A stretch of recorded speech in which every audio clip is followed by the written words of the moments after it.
Alvin, ang sundalo. Credit to the author. 1863-70. Ang mga pangalan po na nandito ay galing sa mga name generator. Kung meron man pagkakatulad sa mga pangalan ng tao o lugar at pangyayari, ito ay tunay hindi sinasadya. Care or Kelly. 5 taon. 5 taon lang. Bagamat hindi pa bumabalik si Diego sa kanyang tunay na anyo, ginamit na niya ang lahat ng kanyang lakas sa kanyang anyo bilang tao ng walang awa. Gayunpaman, hindi pa rin niya kayang talunin si Alvin. Ano ang ibig sabihin nito? Nangangahulugan ito na ang lakas ni Alvin ay katumbas ng lakas ng isang maagang huwarang Saint Stage na powerhouse. Paano ito posible? Imposible. Imposible. Ang mga mata ni Diego ay kasing laki ng mga platito. Baka sa kanyang ekspresyon ang pagkalito. Hindi niya ito matatanggap. Talagang itinago ni Alvin ang kanyang lakas. Ang clan leader na si Daslan ay may seryosong ekspresyon sa kanyang mukha. Nakita niya ng malinaw ang nangyari. Kahit na sa ilalim ng buong puwersang pag-atake ni Diego sa kanyang anyo ng tao, nagawa ni Alvin na makatabla sa kanya. Ito ay hindi maisip. Kasabay nito, ang isang lakas ng panghihinayang ay nagsimulang bumangon sa kanyang puso sa unang pagkakataon. Kung alam niyang napakalakas ni Alvin kanina, hindi niya hahayaan si Diego na tanggapin ang death duel invitation ni Alvin. Pinayagan lang niya si Diego na tanggapin ang hamon dahil sinisiyasat niya ang cultivation base ni Alvin at nakumpirmang wala siyang anumang banta. Kahit na ang Saint Land ng Dragon Clan, ang Dragon Cleansing Pool, ay mahalaga sa Dragon Clan, ang buhay ni Diego ay mas mahalaga kaysa doon. Ito ay dahil si Diego ang unang nasa linya na humalili sa kanya. Hindi siya papayag na may mangyari kay Diego. Ngayong nasaksihan na niya ang lakas ni Alvin, agad na sumikip ang kanyang puso. Sa kasalukuyan, ang tanging pagpipilian ni Diego ay bumalik sa kanyang tunay na anyo para makipaglaban kay Alvin. Sana ay naabot na ni Alvin ang kanyang limitasyon. Kung hindi, mahirap para kay Diego na talunin siya, pati na lang patayin siya. Hindi alam ni Daslan kung bakit, ngunit ang kanyang puso ay nabalot ng takot sa sandaling ito. Paano ito posible? Lahat mula sa angkan ng dragon, kasama na ang matataas na opisyal, ay lahat ay natulala habang nakanganga ang kanilang mga bibig. Kung ito man ay ang mga malinaw na nakakita ng lahat o ang hindi, lahat sila ay nagsimulang tumuklas ng isang problema. Nakipagdraw si Diego kay Alvin kahit na ginamit niya ang lahat ng kanyang lakas ng walang awa sa kanilang ikalawang sagupaan. Gulp! Gulp! Gulp! Makalipas ang mahabang panahon, sunod-sunod na tunog ng lagok ang maririnig. Batay dito, makikita kung ano ang naramdaman ng mga miyembro ng Dragon Clan tungkol sa lakas ni Alvin. Ang Young Mansion Master ng Azure Cloud Mansion ay talagang kamangha-mangha. Sa unang sagupaan, sasabi nating si Diego ay pabaya at hindi ginamit ang kanyang buong lakas. Gayunpaman, halatang hindi nagpapigil si Diego sa pagkakataong ito, gayunpaman, hindi pa rin niya ito kayang talunin, lalo pa ang pagpatay sa kanya. Tulad ng inaasahan sa anak ng Mansion Master Raymond ng Azure Cloud Mansion. Parehong kamangha-mangha ang mag-ama. Hindi nakakagulat na nang ahas siyang maglabas ng death duel invitation kay Diego. As it turns out, hindi siya naghahanap ng kamatayan. Kumpiyansa talaga siya na kaya niyang labanan si Diego. Gayunpaman, kaya niya ba talagang patayin si Diego? Tama. Nasaan yung tao lang si Diego ngayon? Bagamat nakipagdraw siya kay Diego, hindi ibig sabihin na kaya niyang talunin si Diego kung babalik si Diego sa kanyang tunay na anyo. Si Diego ay isang 5-clawed golden dragon mula sa Imperial Clan ng Dragon Clan. Kapag bumalik na siya sa kanyang tunay na anyo, bukod sa pagiging mas malakas niya sa pagiging divine, mas magagamit niya ang Divine Clan. Narinig ko na ang minanang divine ability ng Dragon Clan. Kadalasan, ang mga natitirang dragon lang ang makakamaster ng divine ability. Kung iyon ang kaso, ang tunay na anyo ni Diego ay magiging napakalakas na ang kanyang anyo ng tao ay hindi maihahambing dito. Ang grupo ng mga tao mula sa iba't ibang parang third-rate na puwersa ay nagbulungan sa kanilang mga sarili. Bagamat pambihira ang lakas ni Alvin, hindi sila sigurado kung kaya niyang talunin si Diego kung babalik si Diego sa kanyang tunay na anyo. Pagkatapos ng lahat, ang tunay na anyo ni Diego ay hindi isang ordinaryong 5-clawed Divine Dragon kundi isang 5-clawed Golden Dragon. Patayin! Sa sandaling ito, muling kumilos si Diego na may nakakatakot na tingin sa kanyang mga mata. Ang 10 inscription na si Saint Saber sa kanyang kamay ay sumunod na parang anino. Sa kabilang banda, nakaharap kay Diego na naniningil sa kanya, hindi nagpakita ng anumang takot si Alvin habang sinisingil niya sa kanya ang 10 inscription Saint Sword sa kanyang kamay. Whoosh! Whoosh! Whoosh! Sa tuwing magwawalis ang 10 inscription Saint Saber sa kamay ni Diego, para bang hinihiwa nito ang langit habang nakaturo kay Alvin. Sa kasamaang palad para sa kanya, sa tuwing umaatake siya, iiwasan ni Alvin ang kanyang pag-atake. Whoosh! Whoosh! Para naman kay Alvin, habang nakikipaglaban siya kay Diego, kadalasan ay naiwasan niya ang mga pag-atake sa pamamagitan ng pag-asa sa Divine Ability, ang Golden Crow's Wings. 2 beses lang siyang nakipagtalo kay Diego sa paraang hindi mabangis o banayad. Hindi rin niya sinaktan si Diego.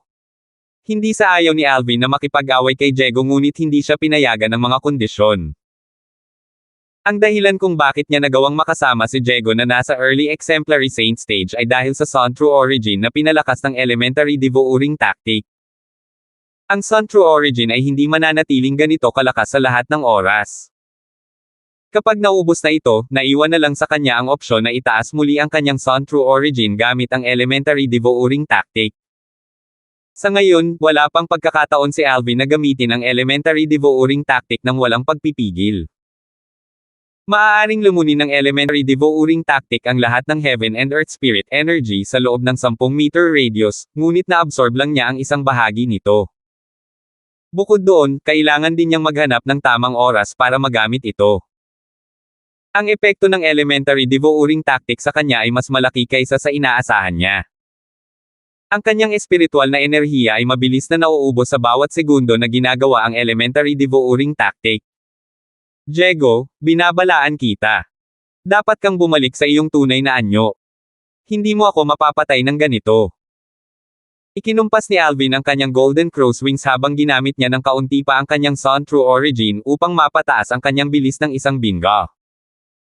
Ito ay mas mabilis kaysa sa kasalukuyang bilis ni Diego. Natural, habang tumataas ang kanyang bilis, ang kanyang Sun True Origin ay nauubos din. Dumudugo ang puso ni Alvin. Ang bilis.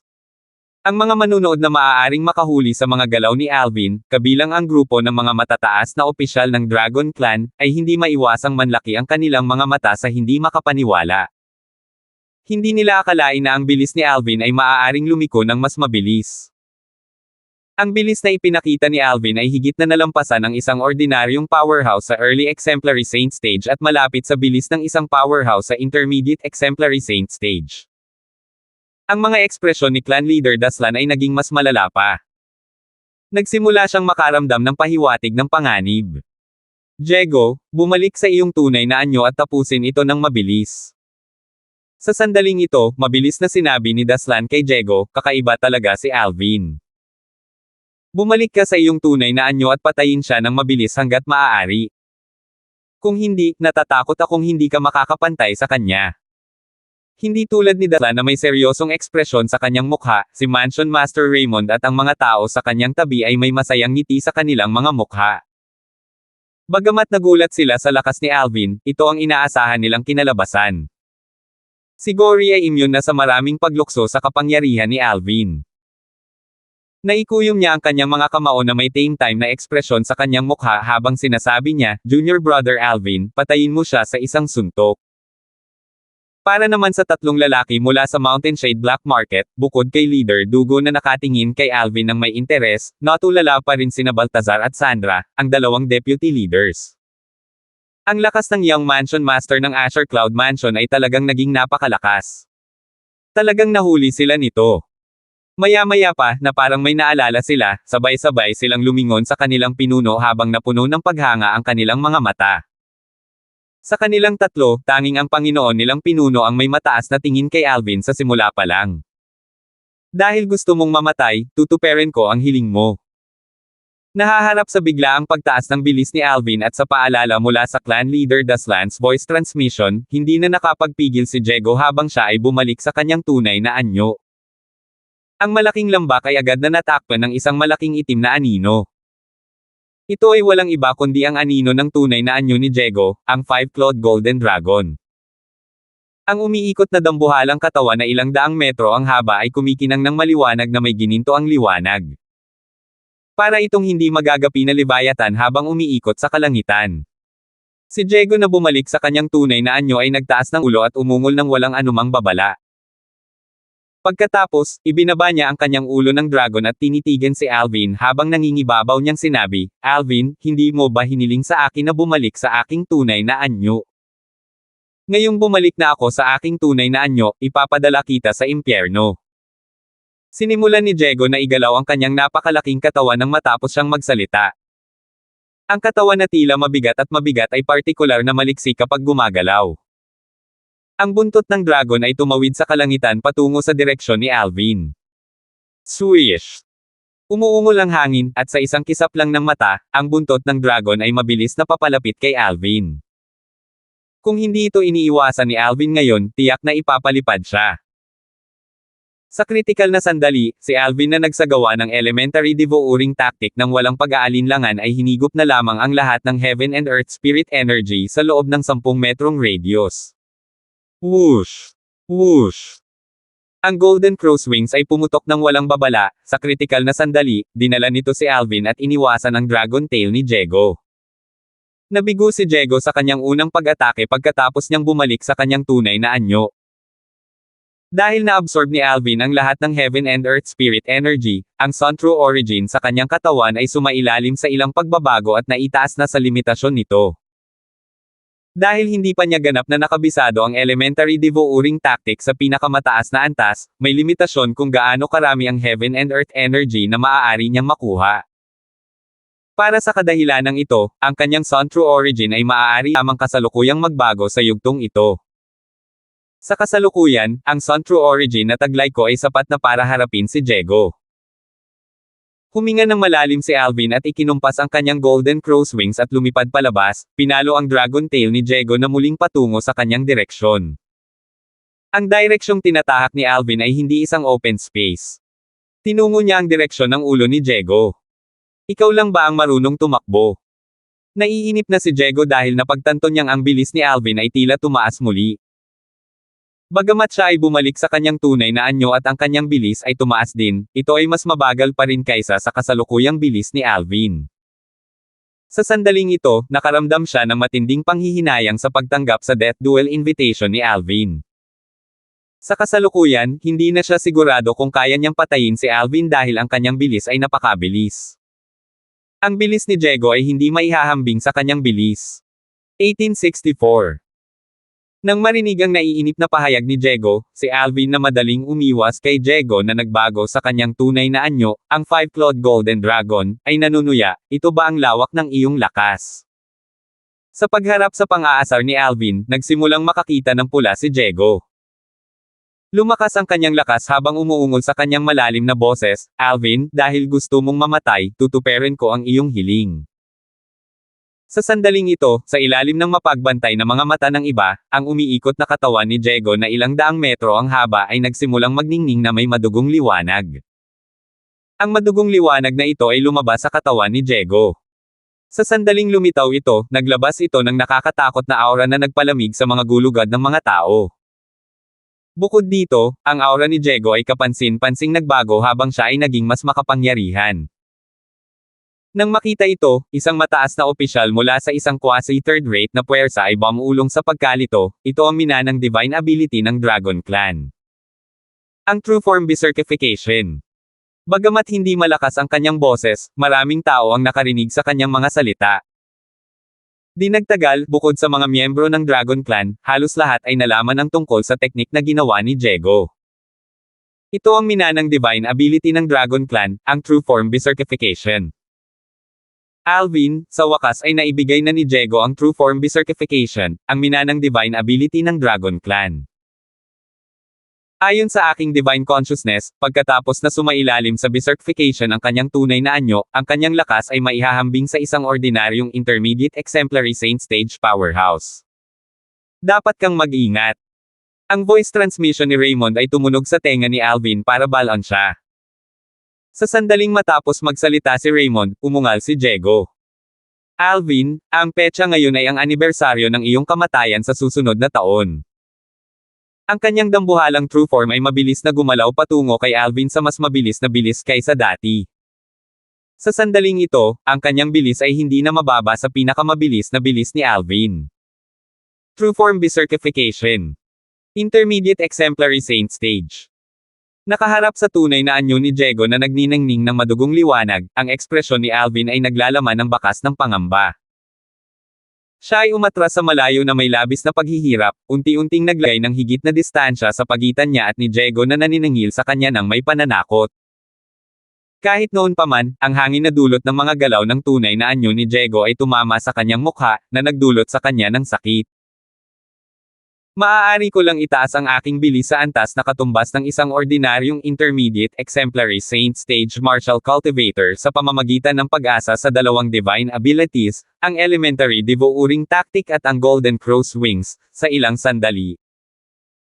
Noong una, naisip ko na ako muna ang mananaig sa ganitong bilis, ngunit hindi sumagi sa isip ko na ihahagis ni Diego ang True Form Berserkification, ang minanang divine ability ng Dragon Clan. Hindi lamang ang kanyang bilis ay kapantay niya, ngunit ang kanyang lakas ay tumaas din sa Intermediate Exemplary Saint Stage. Bagamat matagumpay na naiwasan ni Alvin ang unang pag-atake ni Diego pagkatapos niyang i-cast ang True Form Berserkification, wala man lang bakas ng kagalakan sa kanyang mukha. Sa kasalukuyan, ang bilis ni Diego ay katumbas ng kanyang bilis. Nangangahulugan ito na hindi na niya hawak ang mataas na kamay tungkol sa bilis. Isantibi ang kanyang bilis at isaalang-alang lamang ang kanilang lakas, mas mababa siya kumpara kay Diego. Agad na nahulog si Alvin sa isang hindi magandang posisyon. Si Alvin, ang minanang divine ability ng Dragon Clan, ang True Form Berserkification, ay may limitasyon sa oras. Kapag natapos na ang oras, mawawala ang epekto. Bukod dito, ang dragon na nagsumite ng divine ability, ang True Form Berserkification, ay hihina sa isang tiyak na antas. Samantala, patuloy na ipinadala ni Raymond ang kanyang boses kay Alvin. Ang bilis mo ay kapantay ng bilis niya. Kung maaari, maglagay pa ng distansya sa pagitan ninyong dalawa at magtagal. Kapag nawala ang epekto ng berserkification niya, hindi ka na magagapi sa bilis mo, at mapapatay mo siya. Nang marinig ang mga salita ni Raymond, lumiwanag sandali ang mga mata ni Alvin bago ito lumabo muli, at ngumiti siya ng pilit. Ang epekto ng berserkification ng Diego ay maaari lamang tumagal ng maikling panahon. Gayunpaman, hindi ba ito katulad ng kanyang Sun True Origin na tumaas sa lakas sa pamamagitan ng Elementary Devouring Tactic? Bukod dito, naubos niya ang 80% hanggang 70% ng kanyang espiritual na enerhiya. Imposible para sa kanya na i-cast muli ang Elementary Devouring Tactic. Alvin, kung ikaw ay isang lalaki, lumaban ka sa akin ng may karangalan. Ipinapakita lamang nito na ikaw ay duwag kung patuloy kang umiiwas sa aking mga pag-atake. Nagsimulang mawalan ng pasensya si Diego nang ang kanyang mga pag-atake ay nabigong damapo kay Alvin. Si Diego ay mayroon lamang 15 minutong higit pa sa minanang divine ability ng Dragon Clan, ang True Form Berserkification, na naintindihan niya. Pagkatapos nito, hindi lamang siya babalik sa kanyang orihinal na estado, ngunit siya ay manghihina rin. Sa oras na iyon, hindi na siya magiging katapat ni Alvin. Para sa kadahilanang ito, maaari lamang niyang hikayatin si Alvin sa pamamagitan ng panunuya sa kanya. Kung hindi matitiis ni Alvin ang kanyang pag-uudyok, tiyak na direktang lalabanan niya siya. Kung nangyari iyon, mapapatay niya ito sa isang suntok lang. Nakikita rin ni Diego na ang kasalukuyang bilis ni Alvin ay katumbas lamang ng kanyang bilis, ang kanyang pag-atake ay ganap na mas mababa kaysa sa kanya. Anong divine ability ang ginawa ni Alvin dati? Iisipin na kaya niyang kainin ang Heaven and Earth Spirit Energy ng napakabilis para itaas ang kanyang enerhiya sa antas na malapit sa Early Divine Saint Stage. Kung ang epekto ng berserkification ni Diego ay nawala, hindi siya magiging katapat ni Alvin. Ang ekspresyon ng clan leader na si Daslan ng Dragon Clan ay sobrang mabangis. Kung kaya niyang baliktarin ang oras, hindi niya hahayaan si Diego na tanggapin ang Death Duel invitation ni Alvin. Kung ito man ay ang lakas ni Alvin o ang mga divine abilities na kanyang sunod-sunod na ginawa, napagtanto nito na halos hindi magagapi si Alvin kahit na sa mga Divine Saint Stage Martial Cultivators. Anong biro? Maaari pa niyang pilitin si Diego na nakalusot sa huwarang Saint Stage sa ganoong estado, sino pa ba ang mas mababa sa Exemplary Saint Stage ang maaaring maging katapat niya. Kahit papaano, naramdaman ni Dasla na walang sino man sa ibaba ng Exemplary Saint Stage sa lower province ng Dao Marshall Saint Land ang katapat ni Alvin. Kahit na ang taong malawak na kinikilala bilang ang pinakamakapangyarihang Divine Saint Stage powerhouse sa lower province ng Dao Marshall Saint Land, si Centurion Tobias mula sa Black Armored Army ng Asher Cloud Mansion, ay hindi katapat ni Alvin. Bagamat malawak na kinikilala si Tobias bilang hindi magagapi sa mga nasa ibaba ng Exemplary Saint Stage sa lower province ng Dao Marshall Saint Land, iyon ay bago pa nagpakita si Alvin. Bukod dito, kung kakalabanin niya si Diego na nakalusot sa early Exemplary Saint Stage, talagang imposible para sa kanya na makaligtas sa 10 galaw mula sa Diego, lalo pa ang pagkatalo sa kanya. Duwag. Tumawa si Alvin. Diego, nainas na ako sa ginagawa mong pagsusuka sa akin. Sa tingin mo ba mahuhulog ako dito? Sa tingin mo ba tanga ako o tanga ka? Ang mga salita ni Alvin na tumama sa marka ay nagpagalit kay Diego kaya halos samuka siya ng dugo. Alam niyang imposibleng hikayatin si Alvin na kumilos ngayon. Tulad nito, sa ilalim ng mapagbantay na tingin ng iba, sinimulan nina Alvin at Diego ang kanilang paghahabol na laro. Ang isa ay nangunguna habang ang isa ay nasa likod. Ito ay lumitaw na napaka-leisure. Isang 5-clawed golden dragon na ilang daang metro ang haba, kumikinang ang katawan na may madugong liwanag, ay humahabol sa isang tao na parang langgam sa laki. Hindi lang ito visually impactful, pero mukhang nakakatawa rin. Duwag. Alvin, duwag ka. Labanan ng marangal si Kuya Diego kung maglakas loob ka. Hanggang kailan mo balak iwasan ang mga pag-atake niya? Eksakto. Maaaring makaiwas ka sa ngayon, ngunit sa tingin mo ba ay magagawa mo ito magpakailanman? Ang mga miyembro ng Dragon Clan na naruroon sa eksena ay pinapagalitan si Alvin.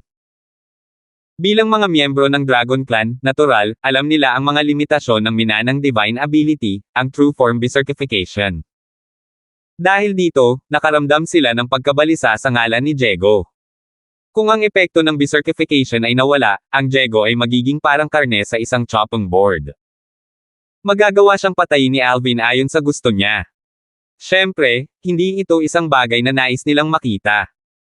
Lahat sila ay nagnanais na patayin ni Diego si Alvin at makakuha ng pagkakataong makapasok sa Saint Land ng Dragon Clan, ang Dragon Cleansing Pool.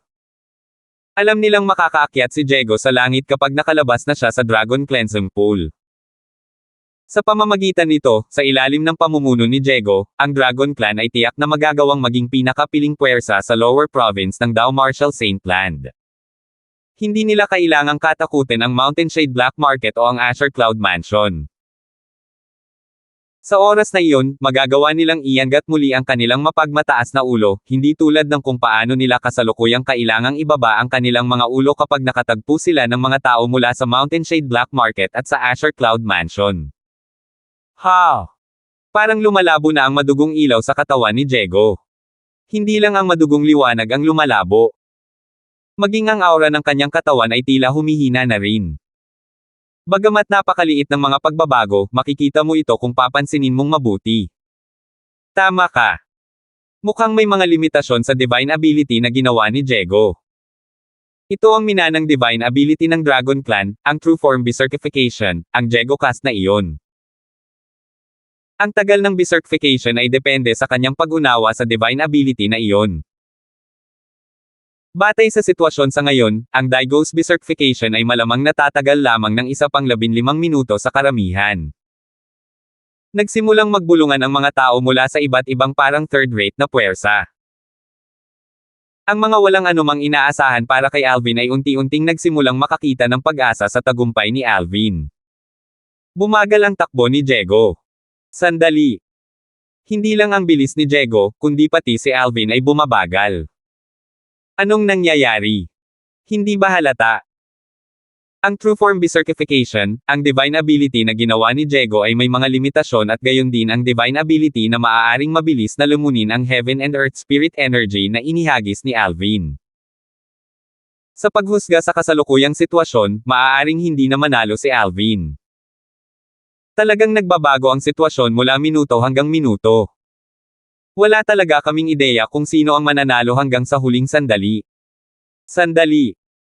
Dapat kong sabihin na mahirap hulaan kung sino ang mabubuhay at kung sino ang mamamatay. Sa paglipas ng panahon, ang mga taong unti-unting naging tiwala sa tagumpay ni Alvin ay nagsimulang mawala ng tiwala sa kanya nang matuklasan nilang tila nawawala na siya ng lakas. Junior Brother Alvin. Malungkot ang ekspresyon ni Gory habang iniisip niya ang sarili, kaya mo. Magagawa mo talaga. Alvin. Nagsimula ring maging seryoso ang ekspresyon ni Raymond. Si Kumi, as usual, mahaba ang mukha. Hindi masabi ng isa kung ano ang nasa isip niya. Leader Dugo, sa kanilang dalawa, sino sa tingin mo ang mamamatay sa huli? Tanong ni Baltazar habang nakatingin kay Dugo. May tiwala ako kay Alvin, walang pakialam na sagot ni Dugo. Naguguluhan na nagtanong si Sandra na nakatayo sa gilid, bakit? Dahil mas kasiya siya sa mata. Ang sagot ni Dugo ay naging dahilan para hindi makapagsalita sina Baltazar at Sandra. Ito ba ay isang wastong dahilan? Alvin, akala ko'y napakalakas mo, ngunit sa lumalabas, ang iyong divine abilities ay may mga limitasyon din. Natuklasan din ni Diego ang pagbaba ng lakas ni Alvin. Sa kanyang palagay, ang divine ability na ibinato ni Alvin kanina ay dapat na isang divine ability na katulad ng True Form Berserkification na kanyang inilabas. 1865. Para sa True Form Berserkification, ang minanang divine ability ng Dragon Clan, ang yugto ng pag-unawa ay nagpasya sa limitasyon ng oras ng epekto ng Berserkification. Kapag natapos na ang oras, mawawala ang epekto ng Berserkification. Matapos ang epekto ng Berserkification, ang caster ay mahuhulog sa isang mahinang estado. Ito ang naging epekto ng True Form Berserkification. Dahil sa epekto, naisip ni Diego na siya ay papatayin ni Alvin, isang taong itinuring niyang langgam dati. Naturally, nadama niya ang labis na hindi pagbibitiw. Gayunpaman, paano kung hindi siya nagbitiw? Walang sino man ang maaaring manalo laban sa mga pangyayari. Siya lang ang may kasalanan sa kanyang sarili sa pagiging pabaya at hinayaan niyang makatakas si Alvin mula sa kanyang ilong dati. Sa sandaling nawala ng pag-asa si Diego habang bumababa ang kanyang lakas at bilis, natuklasan niya na ang lakas at bilis ni Alvin ay bumaba rin. Napagtanto niya na ang divine ability na ginawa ni Alvin kanina ay may mga limitasyon din. Isang sinag ng pag-asa ang nagsimulang sumikat sa kanyang puso. Bagamat siya ay nahulog sa isang mahinang estado, hindi niya kailangang matakot kay Alvin na nahulog din sa isang mahinang estado. Kung tutuusin, halatang mas makapangyarihan ang kanyang pundasyon kaysa kay Alvin. Siya ay nasa early exemplary saint stage habang si Alvin ay nasa intermediate divine saint stage lamang. Kung pareho silang hamina, mas malakas pa rin siya kaysa kay Alvin. Gayunpaman, sa sandaling ito, tila nakalimutan ni Diego ang isang problema. Bagamat ang mga divine abilities na ginawa nila ni Alvin ay may mga epekto, natural, magkaiba ang mga after effects dahil dalawang magkaibang divine abilities ang mga ito. Dahil sa bahagyang maling kalkulasyon na ito sa panig ni Diego, nakatadhana siyang mamatay na puno ng pagsisisi ang tiyan. Swish! Swish! Swish! Habang tumatakas ang tatlong guhit ng mga sinag ng espada, si Diego na nanghina at ang lakas ay bumagsak sa isang yugto na mas mababa sa early divine saint stage, pansamantala, ay agad na pinatay. Ang tatlong sinag ng espada na pumatay sa kanya ay nagmula sa walang iba kundi kay Alvin. Upang maging mas tumpak, nagmula ito kay Alvin at sa kanyang dalawang clone. Ang dalawang clone ay lumitaw nang ihagis niya muli ang divine ability, ang otherworldly celestial. Dumagundong. Hanggang sa bumagsak sa lupa ang napakalaking katawan ni Diego, na nagdulot ng malakas na ingay, na ang lahat ay nanambalik sa kanilang katinoan matapos ang pagkabigla ng makitang pinatay ni Alvin si Diego. Gayunpaman, nang inilipat nila ang mga mata sa katawan ni Diego, muli silang nagulat. Inisip talaga ni Diego na may epekto ang divine ability, ang elementary devouring tactic, na ginawa ko. Anong biro? Ito ay maliwanag na ang elementary devouring tactic ay higit na kamangha-mangha kumpara sa kanyang true form berserkification. Gaya ng inaasahan sa elementary devouring tactic, isa talaga itong makapangyarihang divine ability na karapat-dapat sa papuri ni Elder Hal. Sa sandaling naisip ni Alvin ang eksena kanina, tinutuya niya si Diego sa loob. Kasabay nito, hindi niya maiwasang mapabuntong hininga ng may damdamin. Kanina, pagkalipas ng 15 minuto, at nawala ang epekto ng berserkification ni Diego, ang kanyang Sun True Origin na pinalaki ng elementary devouring tactic ay bumalik din sa orihinal nitong estado. Kahit noon pa, nagtataglay pa rin siya ng Sun True Origin na katumbas ng isang powerhouse sa intermediate Divine Saint stage. Kasama ang maraming kakayahan na mayroon siya, kabilang ang Divine Ability, ang Otherworldly Celestial, ang kanyang lakas ay hindi gaanong mahina kaysa dati. Tulad ng para sa Diego, pagkatapos na mawala ang epekto ng berserkification, ang kanyang lakas ay dumanas ng malaking pagbaba. Dahil sa malaking pagkakaiba ng kanilang lakas, siya ay pinatay ni Alvin kahit na siya ay may matigas na katawan. Ay, oo. Ang Dragon Orb. Dahil nabigla pa rin ang mga tao, tila may naalala si Alvin. Nagningning ang kanyang mga mata habang bumababa na may balak na kunin ang Dragon Orb mula sa katawan ni Diego. Ang Dragon Orb ay isang magandang bagay na maaaring gamitin para ayusin ang 7 Treasures Exquisite Pagoda. Sa lakas ni Diego, dapat na malaki ang maitutulong ng kanyang Dragon Orb sa pagkukumpuni ng 7 Treasures Exquisite Pagoda, naisip ni Alvin sa kanyang sarili habang siya ay bumababa. Gayunpaman, nang nilapitan ni Alvin ang napakalaking true form ni Diego at malapit ng putulin ang kanyang katawan. Boom! Isang malakas na enerhiya ang bumagsak sa kanya, nagpalipad sa kanya. Ang enerhiya ay malakas ngunit banayad. Para bang sinusubukan siyang paalisin ng taong iyon ng malumanay hanggat kaya niya. Daslan. Kasabay nito, isang figure ang lumitaw sa tabi ni Alvin sa bilis ng kidlat. Ito ay walang iba kundi si Raymond. Sa sandaling ito, mataimtim na nakatitig si Raymond kay Daslan na kagalo lang. Mansion Master Duan, hindi pinahihintulutan ang pakikialam sa katawan ng dragon mula sa Dragon Clan. Nakaharap kay Raymond, walang takot na tumingin sa kanya si Daslan. Ganoon din kahit sa Dragon Clan sa Upper Province. Ang Dragon Clan ng Upper Province. Maliwanag na sinadyang binanggit ni Daslan ang angkan ng dragon ng Upper Province para gipitin si Raymond. Ang katotohanan na si Diego ay pinatay ng iyong anak ay nangangahulugan na si Diego ay walang silbi. Ang aming Dragon Clan ay tutuparin ang aming pangako at bibigyan ang iyong anak ng pagkakataong makapasok sa Dragon Cleansing Pool. Gayunpaman, walang sino man ang pinapayagan na dungisan ang katawan ni Diego. Ito ang pinakahuling linya ng aming Dragon Clan. Desididong sabi ni Daslan. Walang argumento ang tono niya. Bottom line. Bottom line. Sabay-sabay, maraming miyembro ng Dragon Clan ang nagsimulang kumanta ng malakas. Sa wakas ay nagkaroon na sila ng outlet para ilabas ang kanilang pagkadismaya dulot ng pagkamatay ni Diego at ang pagkakataong makapasok sa Dragon Cleansing Pool na ibinibigay. Firms. Si Raymond ay sumengot ng malamig at hindi pinansin si Daslan bago siya tumingin at si Alvin at binago ang kanyang boses. Alvin, bagamat ang katawan ni Diego ay isang treasure trove, base sa kasalukuyang sitwasyon, mas mabuting kalimutan na lang ito. Ang pinakamahalagang bagay para sa iyo ay ang pumasok sa Dragon Cleansing Pool ng Dragon Clan at gamitin ang pagkakataong ito na dumarating lamang kada ilang libong taon sa Lower Province. Oo naman. Tumanggo si Alvin.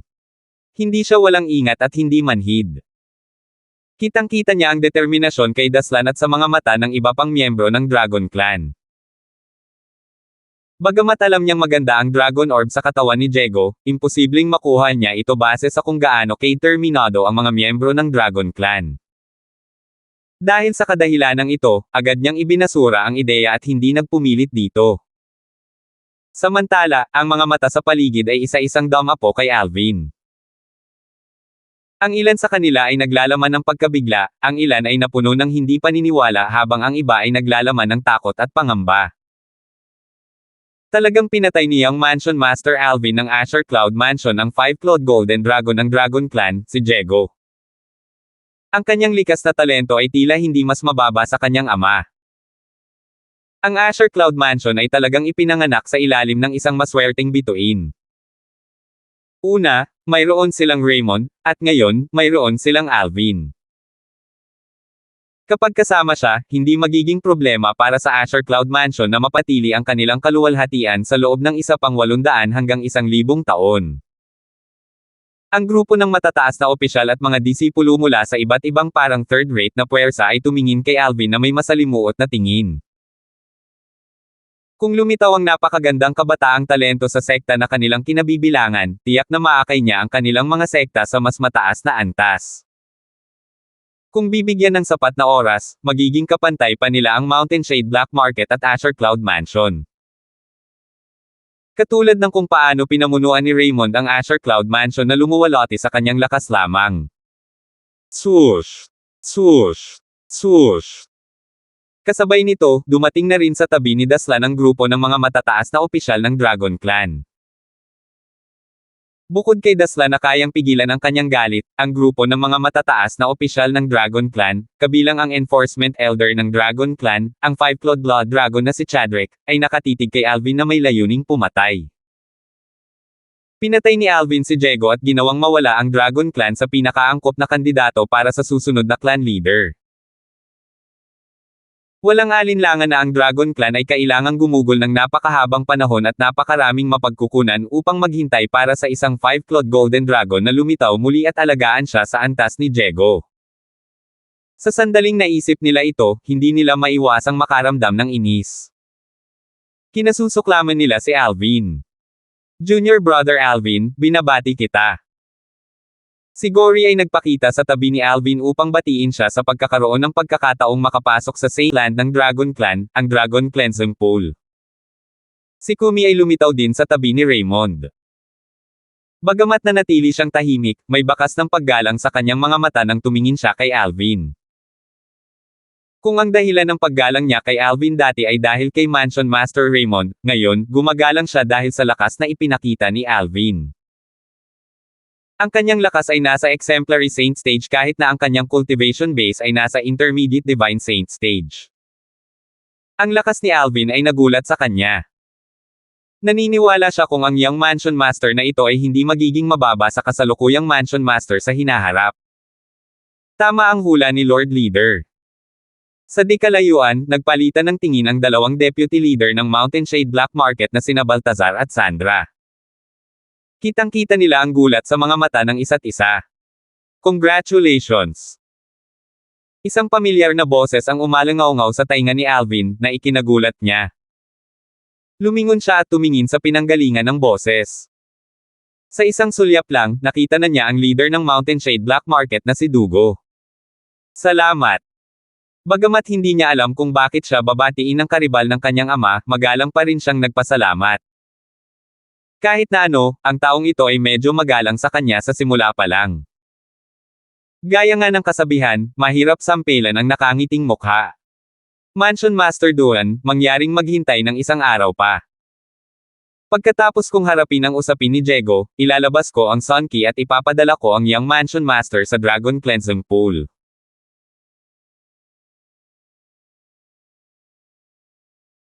Tingnan si Raymond. Matapos sabihin iyon, nang hindi na hinintay ang tugon ni Raymond, pinamunuan niya ang grupo ng matataas na opisyal ng Dragon Clan upang harapin ang usapin. Si Daslan ay ang Five-Clawed Golden Dragon ng Dragon Clan. Siya ay mula sa Imperial Clan ng Dragon Clan. Siya ay pinatay. Bukod dito, pinatay siya sa pugad ng Dragon Clan. Natural, kailangang ayusin ng Dragon Clan ang kanyang libing. Si Alvin at ang tatlo pa ay umalis na rin.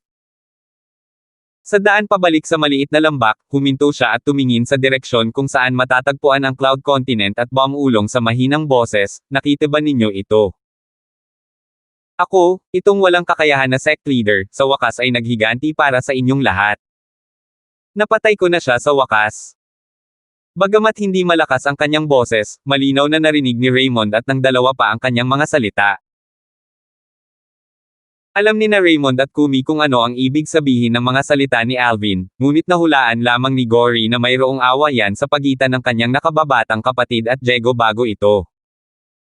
Hindi niya alam ang detalye ng nangyari kaya na-curious siya. Junior brother Alvin, may galit ka kay Diego bago ito. Curious na tanong ni Gory habang nakatingin kay Alvin. Pagkatapos noon, mabilis niyang idinagdag, hindi mo kailangang sabihin sa akin kung ayaw mong pag-usapan ito o kung hindi komportable. Naiintindihan ko ng buo. Walang bagay na hindi ko maaaring pag-usapan. Umiling si Alvin at ikinwento kung paano nilipol ni Diego ang Alvin sect na itinayo niya noon sa Mortal Continent. Sa wakas ay naunawaan ni Gory ang galit ni Alvin kay Diego. 1866. Sa wakas, natuklasan ni Gory ang dahilan ng 5 taong kasunduan. As it turned out, everything had happened for a reason. Kasama dito ang salungatan sa pagitan ng Mansion Master Raymond mula sa Azure Cloud Mansion at ng Dragon Clan 5 taon na ang nakararaan. Upang malutas ang salungatan, gumawa siya ng 5 taong kasunduan sa angkan ng Dragon. Ang Dragon Clan ay dumanas ng dobleng pagkatalo sa pagkakataong ito. Kung ibibigay nila ang Diego kay Uncle Duan 5 taon na ang nakakaraan, ang tanging pagkawala na kanilang naranasan ay ang Diego. Sa kasalukuyan, hindi lamang sila natalo sa Diego, ngunit nawalan pa sila ng pagkakataong makapasok sa Dragon Cleansing Pool. Naisip ni Gory sa kanyang sarili habang hinahagulgol kung gaano pa bago ang kapalaran. Naniniwala siya kung mahuhulaan ni Clan Leader Daslan ng Dragon Clan ang hinaharap, hindi niya mapoprotektahan si Diego 5 taon na ang nakakaraan. Ang Dragon Cleansing Pool ay ang santo lupain ng Dragon Clan na maaaring magbigay ng lakas at napakalaking isulong ang pag-unlad ng mga miyembro ng Dragon Clan na pumasok dito. Kung iisipin, si Junior Brother Alvin ay dapat na makagawa ng napakalaking hakbang sa kanyang pag-unlad pagkatapos na makapasok dito. Naisip ni Gory sa kanyang sarili, nakaramdam ng bahagyang inggit kay Alvin. Natural, naiinggit lang siya. Walang mali siya sa kanyang inggit kay Alvin. Hindi siya magiging malungkot o magseselos kung maayos ang kalagayan ni Alvin, magiging masaya lamang siya para sa kanya. Ang 5 taong kasunduan ay sa wakas ay natapos sa pagkamatay ni Daslan. Habang ang mga tao mula sa iba pang quasi-third rate na puwersa ay sunod-sunod na umalis, bukod sa mga tao mula sa Azure Cloud Mansion, wala ni isa man sa mga tao mula sa Mountain Shade Black Market ang umalis. Hindi nagtagal, bumalik sina Alvin at ang 3 pa sa maliit na lambak kung saan namumulaklak ang mga bulaklak at huni ng mga ibon, dinala ni Leader Dugo ng Mountain Shade Black Market sina Baltazar at Sandra pabalik sa maliit na lambak at sa kani-kanilang mga bahay na gawa sa kahoy.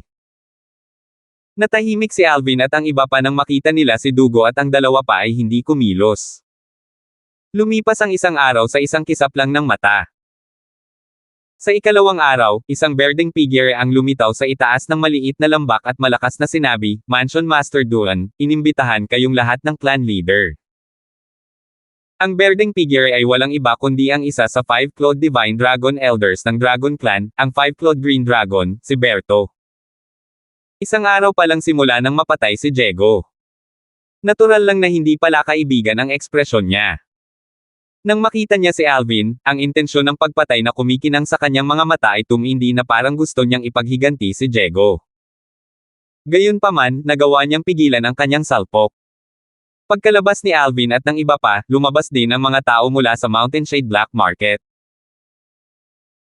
Isa sa mga deputy leader na si Baltazar, ay tumingin kay Berto at nagtanong, Elder Berto, matagal ko nang narinig ang tungkol sa Saint Land ng Dragon Clan, ang Dragon Cleansing Pool. Okay lang na sumama tayo at sumali sa kasiyahan, tama ba? Oo naman. Tila inaasahan ni Berto na hindi pa aalis ang mga tao mula sa Mountain Shade Black Market, sa makatuwid, hindi siya nagulat nang marinig niya ang mga salita ni Baltazar. Tumanggaw siya bilang tugon sa tanong niya. Mabilis siyang pumayag dahil sa utos ng clan leader ng Dragon Clan. Nang muling makipagkita si Alvin kay clan leader Daslan ng Dragon Clan, siya ay nasa pinakaloob na lambak sa pugad ng Dragon Clan. Ang pasukan sa lambak ay makitid, ngunit ito ay tila isang buong bagong mundo sa loob. Sa kalaliman ng lambak, mayroong isang malaking pinto na umaaligid sa hangin. Mahigpit na isinara ang pinto. Hindi alam kung saan patungo ang pinto. Ang grand door ay may 2 panel at bawat panel ay may magkaibang keyhole. Ang isa sa kaliwa ay bilog habang ang isa naman ay hugis gasuklay. Nagkaroon ito ng kakaibang anyo. Hindi alam kung saan ginawa ang pinto, ngunit sa pag-hover nito sa hangin, naglabas ito ng sinaunang aura. Para bang matagal na itong umiral at nakita ang pagtaas at pagbagsak ng mundo. Ang grupo ng mga tao na pinamumunuan ni Clan Leader Daslan sa wakas ay dumating sa harap ng pinto. Tumingin si Daslan sa pinto at sinabing, ito ang pasukan sa Dragon Cleansing Pool. Agad na pinag-aralan ni Alvin ang pinto nang marinig niya ang mga salita ni Daslan. Nadiskubre niya na ang pinto sa kanyang harapan ay tila lumipad sa hangin sa sarili nitong pagsang-ayon. Wala man lang bakas ng illusion formation. Ang pinto ay tila naka-embed sa espasyong iyon na nagbibigay ng isang mahiwagang aura. Nasa loob ang Dragon Cleansing Pool. Si Alvin ay sabik na pumasok dito. Kinikilig siya sa hindi niya alam kahit na nag-iingat din siya. Pakiramdam niya ay napaka-conflict ng mga sandaling ito. Young Mansion Master. Hindi alam kung kailan, dama po ang mga mata ni Daslan kay Alvin habang mahinahong sinabi, base sa alam ko, wala pang ibang lahi, maliban sa mga dragon, na nakapasok sa Dragon Cleansing Pool. Kaya naman, wala akong ideya kung ano ang mangyayari kapag pumasok ka. May bakas ng babala sa mga salita ni Daslan. Gayunpaman, hindi niya sinasadyang sabihin ang mga salitang ito para takutin si Alvin, nagsasabi lang siya ng totoo. Clan Leader Daslan, hinihiling mo bang hindi ako maglakas loob na pumasok dito? Malamig na tanong ni Alvin pagkatapos pakinggan ang mga salita ni Daslan. Naisip ko nga, pero totoo ang sinabi ko. Hindi ko alam kung ano ang mangyayari kapag may pumasok na tao sa Dragon Cleansing Pool, matapat na sabi ni Daslan habang tumatango. Natural, hindi kita pipigilan kahit pilitin mong pumasok. Tutal nanalo ka naman sa 5-year pact. Nang banggitin ni Daslan ang 5 taong kasunduan, baka sa mukha niya ang pagsisisi. Hindi niya inaasahan na si Diego na pinilit niyang protektahan 5 taon na ang nakakaraan ay mamamatay makalipas ang 5 taon. Hindi lamang namatay si Diego, ngunit ang Dragon Clan ay nawala ng pagkakataon na makapasok sa Dragon Cleansing Pool na nagbubukas lamang ng isang beses bawat ilang libong taon din. Nangyari ang lahat dahil sa 2 bagay. Una, ito ay dahil nagkamali siya ng desisyon noon. Pangalawa, lahat ng ito ay dahil sa binatang nakatayo sa kanyang harapan. Ang binatang ito ay lumabag sa kanyang inaasahan at pinatay si Diego, na nanalo sa 5 taong kasunduan. Dahil nandito ako, natural, papasok ako. Tahimik na sinabi ni Alvin matapos marinig ang mga salita ni Daslan. Tumanggaw si Daslan at hindi na nagsalita pa. Lumingon siya para tingnan si Raymond. Mansion Master Duan, ilabas mo ang lunar key na dala mo, at sabay nating bubuksan ang pinto sa Dragon Cleansing Pool. Bukod pa rito, kung may mangyari sa Young Mansion Master sa loob, wala itong kinalaman sa Dragon Clan. Ano? Sa tingin ba ng clan leader na si Daslan ay hindi ako makatuwirang tao? Tumugon si Raymond ng isang tanong. Kasabay nito ang paglabas ng isang susi sa kanyang mga kamay.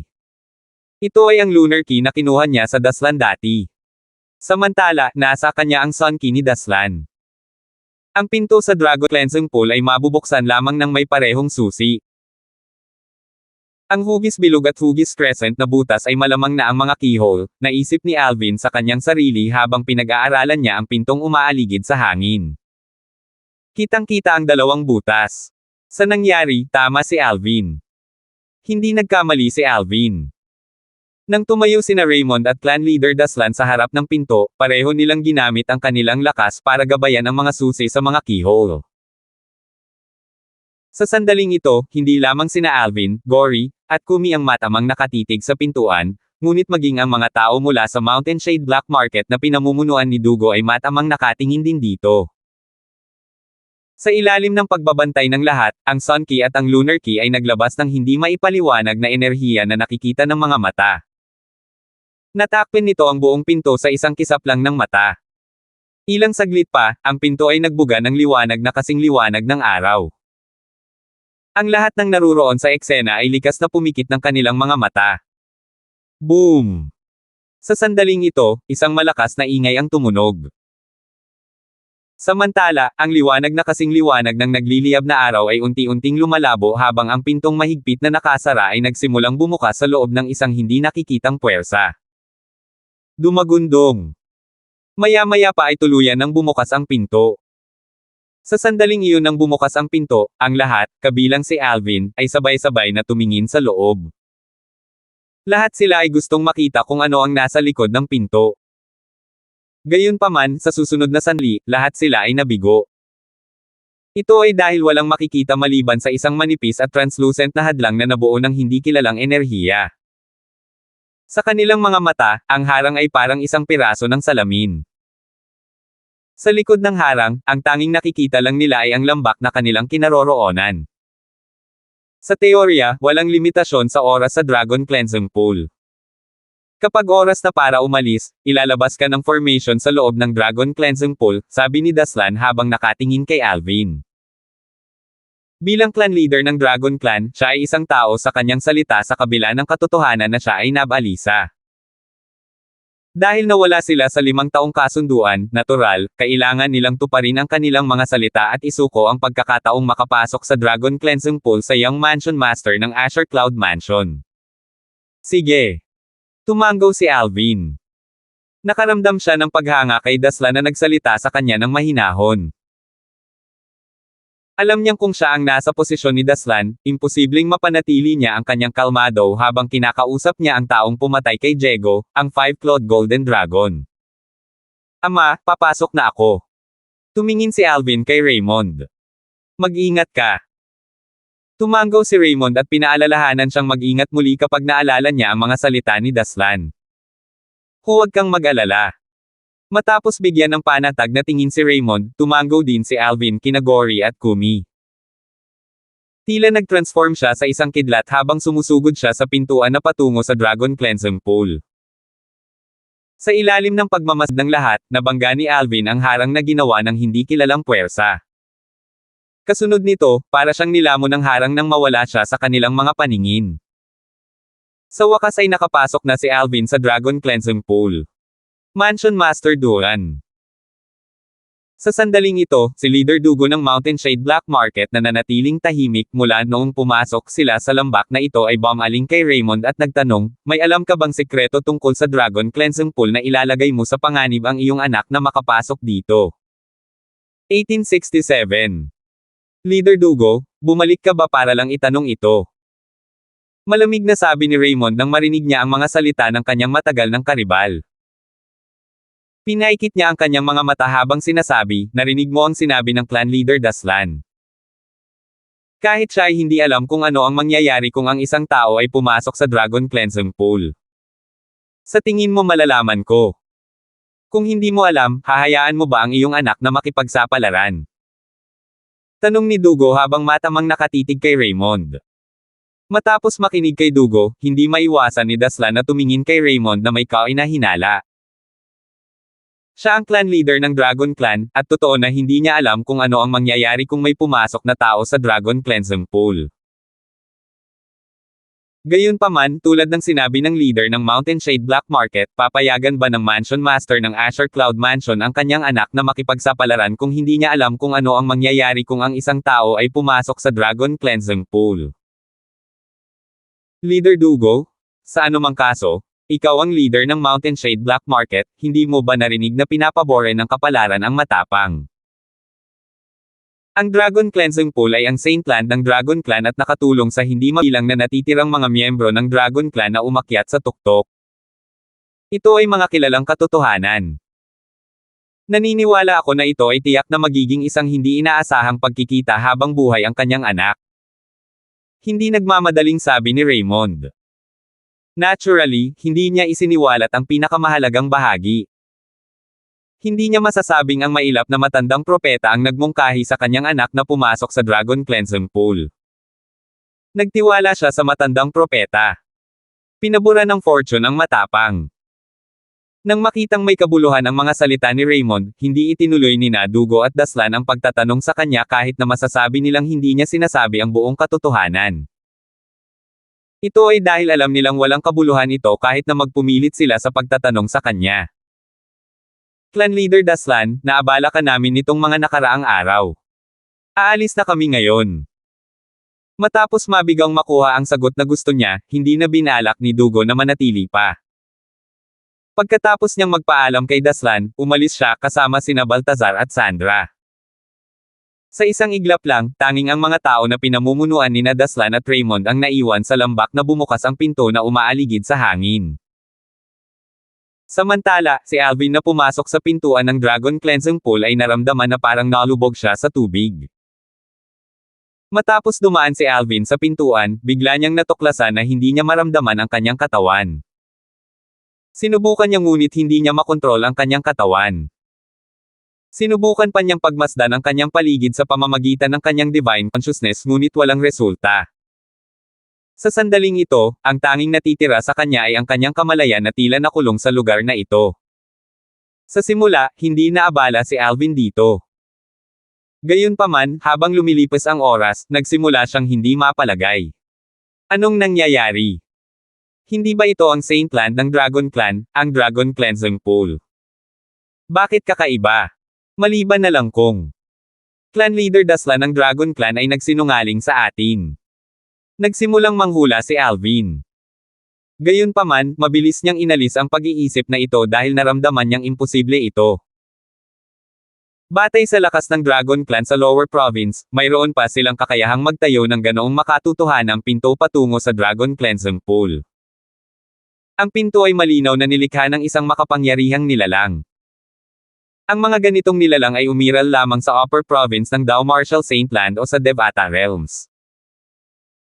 Bukod sa pagtataglay ng kanyang kamalayan na nagpapahintulot sa kanya na mag-isip, at magbalik tanaw sa kanyang mga alaala, wala na siyang magagawa pa. Hindi sigurado si Alvin kung anong klaseng sitwasyon ang kinaroroonan niya. Bukod dito, hindi niya alam kung nasa Dragon Cleansing Pool pa siya dahil hindi pamilyar sa kanya ang pool. Hindi niya alam kung ano ang nasa likod ng pinto at hindi niya alam kung ano ang mangyayari sa kanya kapag nakapasok siya dito. Ano ngayon? Sa paglipas ng panahon, lalong nadismaya si Alvin dahil talagang hindi niya alam kung ano ang gagawin. Siya lamang ang nagtataglay ng kakayahang mag-isip. Hindi niya makontrol ang kanyang divine consciousness o ang kanyang katawan. To be more precise, hindi man lang niya maramdaman ang katawan niya. Hindi alam ni Alvin kung gaano katagal ang lumipas, ngunit lalo siyang nadidismaya. Para siyang mababaliw. Saan ang impyerno na ito? Ano ang nangyari sa Saint Land ng Dragon Clan, ang Dragon Cleansing Pool? Sa wakas ay nagawang pakalmaya ni Alvin ang kanyang sarili nang mapagtanto niyang walang kabuluhan ang pagkadismaya. Pagkatapos niyang kumalma, agad niyang naisip si Raymond at ang iba pang naghihintay sa kanya sa labas. Hindi ko alam kung ilang oras na ang lumipas. Naiinip na ba sina ama at senior brother Gory? Di nagtagal, napunta sa isip ni Alvin ang kanyang ina, si Rosa, at ang kanyang kasintahang si Megan, kasama ang kanilang anak na si Tristan. Pagkatapos, naisip niya sina Kelly at Irish. Hindi alam kung kailan, napunta sa isipan niya ang labanan nila ni Diego. Ang elementary devouring tactic ay higit na nakatulong sa labanan sa pagitan namin ni Diego. Napakadali niyang napatay si Diego dahil pinalayas ni Diego ang minanang divine ability ng Dragon Clan, ang True Form Berserkification. Ang epekto ng Berserkification ang pangunahing dahilan kung bakit namatay si Diego. Ang True Form Berserkification ay isang minanang divine ability ng Dragon Clan na maaaring makapagpataas ng lakas ng user sa maikling panahon. Gayunpaman, kapag natapos na ang epekto, mahuhulog ang user sa isang mahinang estado. Ang lakas ni Diego ay bumagsak sa early Divine Saint stage sa panahon ng kanyang mahinang estado. Sa kabilang banda, bagamat hindi na muling maihagis ni Alvin ang elementary devouring tactic pagkatapos nitong mawala ang epekto nito, ang elementary devouring tactic ay walang anumang epekto. Bagamat ang kanyang Sun True Origin ay bumalik sa orihinal nitong antas, ang kanyang lakas ay maihahambing pa rin sa isang powerhouse sa intermediate Divine Saint stage. Sa lakas ng isang powerhouse sa intermediate Divine Saint stage, bilang karagdagan sa divine abilities tulad ng Golden Crow's Wings, the Otherworldly Celestial, at ang Sovereign Heart Sword, napakasimple para sa kanya na pumatay ng isang early Divine Saint stage powerhouse. Kaya naman, pagkatapos na bumagsak si Diego sa isang mahinang estado, si Alvin ay tumama ng kasing bilis ng kidlat at madaling napatay si Diego. Naisip ni Alvin na ang elementary devouring tactic ay higit na nakatulong sa panahon ng labanan dahil kung hindi dahil sa elementary devouring tactic na maaaring lumamon sa heaven and earth energy sa paligid sa maikling panahon, hindi siya maaaring magkaroon ng bilis na maihahambing sa isang ordinaryong powerhouse sa intermediate exemplary saint stage pagkatapos i-cast ang Golden Crow's wings. Kung hindi niya taglay ang bilis ng isang ordinaryong powerhouse sa intermediate exemplary saint stage, magiging imposible para sa kanya na maiwasan ang pag-atake ni Diego pagkatapos niyang dumaan sa proseso ng berserkification. Kung ang elementary devouring tactic ay may mga epekto, imposible para sa kanya na patayin si Diego ng ganoon kadali. Bagamat nakatulong ng malaki ang elementary devouring tactic, hindi rin maitatanggi ang Golden Crow's wings. Parehong divine abilities ay kailangang-kailangan. Diego. Nang maalala ni Alvin si Diego na kanyang pinatay, ang mga iniisip ni Alvin ay simulang maanod sa panahon noong una niya itong nakilala. Sa mga oras na iyon, para siyang langgam sa mata ni Diego. Maaaring crush siya ni Diego ayon sa gusto niya. Sa katunayan, ang kanyang cultivation base na nasa Saint Rudiment stage ay parang langgam kumpara kay Diego na ang cultivation base ay nasa tuktok ng Divine Saint stage. Kailangan lang gumamit ng daliri si Diego para patayin siya.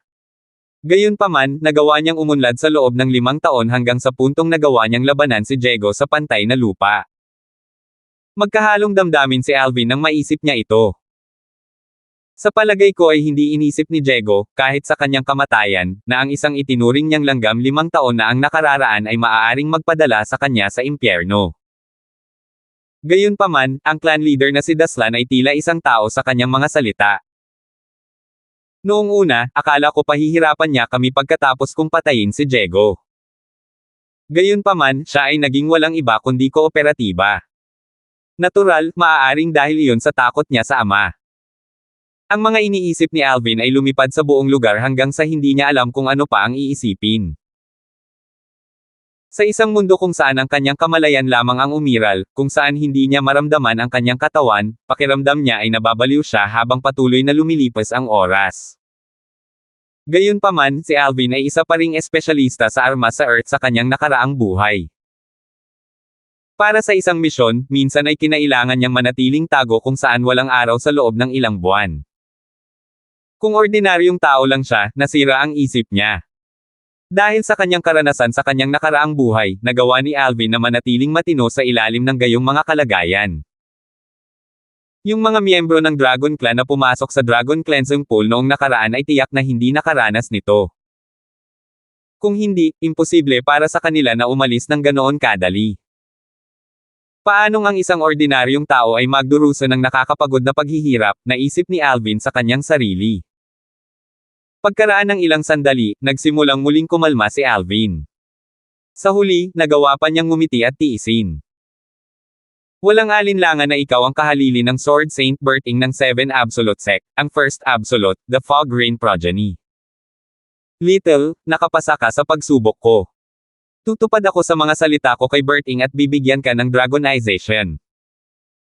Nang tumahimik na ang kamalayan ni Alvin, biglang umalangaw-ngaw ang isang boses. Mayroon itong maringal at nakakabighaning kalidad nito. Bagamat nabigla si Alvin, tuwang-tuwa din siya.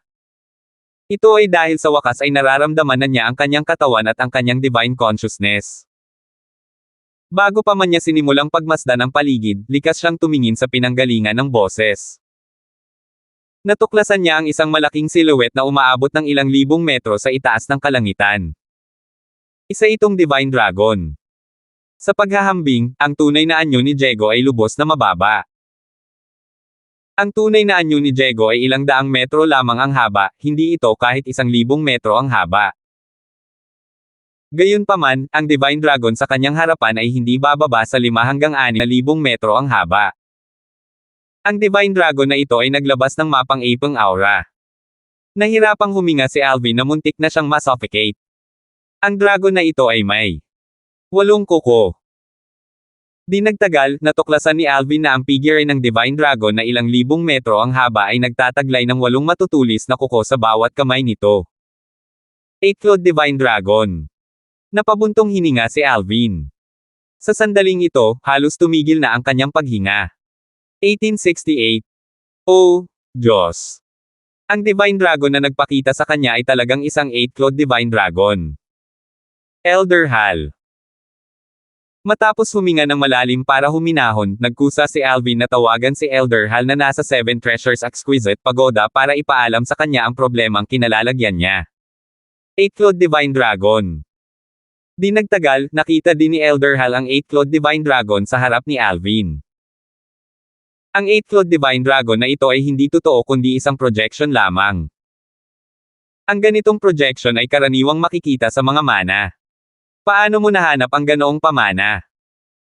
Ang mana ng isang 8-clawed Divine Dragon ay tiyak na magiging kapansin-pansin. Elder Hal, hindi ito mana ngunit. Mapait na ngumiti si Alvin, alam niyang hindi naiintindihan ni Elder Hal ang sitwasyon. Ikinwento niya ang lahat kay Elder Hal at inulit ang mga salita ng Divine Dragon mula kanina. Matapos marinig ang sinabi ni Alvin, nagtanong si Elder Hal, Dragonization. Talagang sinabi niya na ipagkakaloob niya sa iyo ang Dragonization. Oo. Tumanggaw si Alvin. Una, sinabi nito na nakapasa ako sa pagsusulit, at tutuperin niya ang kanyang mga salita sa aking Panginoon, si Berting, at ipagkakaloob sa akin ang Dragonization. Elder Hal, ano ang Dragonization? Naaalala mo pa ba ang kaliwanagan na ibinigay ko sa iyo noon? Tanong ni Elder Hal. Hindi niya sinagot ang tanong ni Alvin. Siyempre, naalala ko. Tumanggaw si Alvin. Ang aking tunay na pinagmulan ay naging Sun True Origin dahil sa iyong kaliwanagan.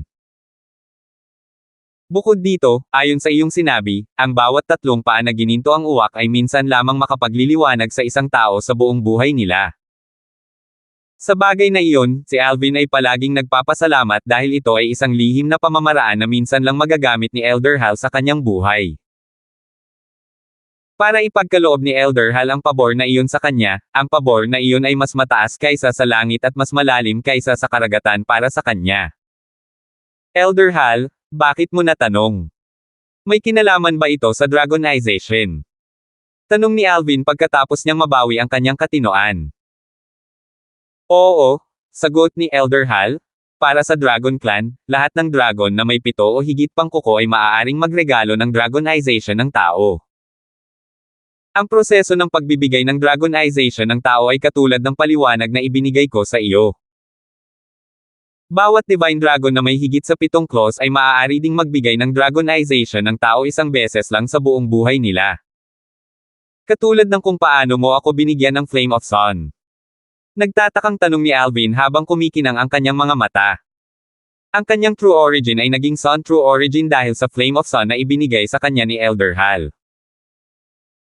Naturally, ang buong potensyal ng Flame of Sun ay hindi pa nabubunyag dahil ito ay bubuti habang ang kanyang cultivation base ay bumuti. Oo, muling tugon ni Elder Hal. Elder Hal, ano ang Dragonization? Tanong muli ni Alvin. Ang ibig sabihin ng Dragonization ay ang kakayahang mag-morph sa isang dragon. Natural, hindi ito nangangahulugan na ikaw ay mag-transform sa isang Divine Dragon. Ang mga tao ay mananatiling tao. Ang regalo ng Dragonization ay isa lamang diskarte. At saka, pagkatapos matanggap ng mga tao ang regalo ng Dragonization, kahit na sila ay maaaring mag-transform sa isang dragon, hindi sila magbabago sa isang dragon per se. Sila ay magiging isang humanoid dragon warrior. Ipinagpatuloy ni Elder Hal ang pagsasabing, pagkatapos na bigyan ng Dragonization ang mga tao, maaari na nilang palagwin ang kaliskis ng dragon o kontrolin ang kanilang mga paa at palagwin ang mga kuko ng dragon. Higit pa rito, maaari pa silang magpatubo ng buntot ng dragon kung gusto nila. Dragon Warrior. Nakataas ang kilay ni Alvin habang nakahinga siya ng maluwag. Nag-aalala siya na gagawin siyang Divine Dragon ng Dragonization. Siya ay tao pagkatapos ng lahat. Hindi niya matanggap ang pagbabagong anyo sa isang Divine Dragon. Siya, natural, gumaan ang pakiramdam matapos marinig ang mga salita ni Elder Hal. Sa sandaling ito, muling nagsalita ang 8-clawed Divine Dragon, hindi na magtatagal ang projection ko. Ngayon, magpahinga, at huwag lumaban anuman ang mangyari sa iyong katawan. Gawin mo ang sinabi niya. Malapit ka na niyang iregalo sa Dragonization. Ang boses ni Elder Hal ay nalipat sa mga tainga ni Alvin kasunod nito. Si Alvin ay likas na niluwagan ang kanyang katawan at ipinikit ang kanyang mga mata bago siya nagsabi, "Senyor, handa na ako." Sa sandaling matapos magsalita si Alvin, natuklasan niya ang isang lubhang nakakatakot na aura na dumadaloy sa kanyang direksyon. Tuluyan na siyang natakpan ng aura na iyon sa isang iglap lang. Kasunod nito, malinaw na naramdaman ni Alvin ang mga alon ng misteryosong enerhiya na sumasailalim sa kanyang katawan pagkatapos na pumasok ang mga ito sa kanyang mga pores. Sa simula, ang mga enerhiya ay medyo banayad. Gayunpaman, nang makapasok sila sa kanyang katawan, nagsimula silang gumalaw sa sobrang galit. Kung hindi dahil sa paalala ng 8-clawed Divine Dragon, ginamit ni Alvin ang kanyang Sun True Origin para lumaban. Sa kasalukuyan, kailangan niyang magtiis kahit na sa tingin niya ay hindi ito matatagalan. Habang lumilipas ang panahon, dumarami ang malalakas na enerhiya na pumapasok sa kanyang katawan, na nagpaparamdam sa kanya na mas lalong hindi ito kakayanin. Nagsimulang lumabas ang pawis sa noo ni Alvin. Ang sakit sa katawan ni Alvin ay nagpang-inag sa kanya ng marahas. Hindi niya maiwasan. Dahil sa sobrang sakit, halos mabali ang kanyang mga ngipin sa sobrang pagkayam nito. Tumulo ang kanyang pawis at nabasa ang kanyang damit sa isang kisap mata. Hindi pa tapos. Napaisip si Alvin sa sarili pagkalipas ng kalahating oras. Kahit kalahating oras pa lang ang lumipas ay parang kalahating siglo na sa kanya dahil sa sakit. Lumipas ang 1 oras. Lumipas ang 2 oras. Lumipas ang 3 oras. 10 oras na ang lumipas nang si Alvin ay dumanas ng sakit sa kanyang katawan. Sa puntong ito, manhid na siya sa pag-iisip. 1 araw ang lumipas sa wakas bago napagtanto ni Alvin na lahat ng sakit sa kanyang katawan ay nawala. Sige, niregaluhan kita ng Dragonization. Sa pamamagitan nito, maituturing na tinupad ko ang pangako ko kay Berting.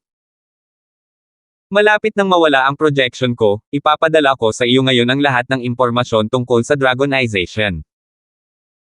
Panatilihing bukas ang iyong Divine Consciousness, sabi ng 8-clawed Divine Dragon. Kasabay nito, natuklasan ni Alvin ang isang alon ng impormasyon na lumitaw sa kanyang isipan. Dahil sa paalala mula sa 8-clawed Divine Dragon, hindi tinanggihan ni Alvin ang impormasyon. Makalipas ang humigit kumulang 15 minuto, sa wakas ay natapos na ang paghahatid ng impormasyon. Bata, pumailang lang ka sa Devata Realm sa lalong madaling panahon. Magkikita tayong muli maya-maya.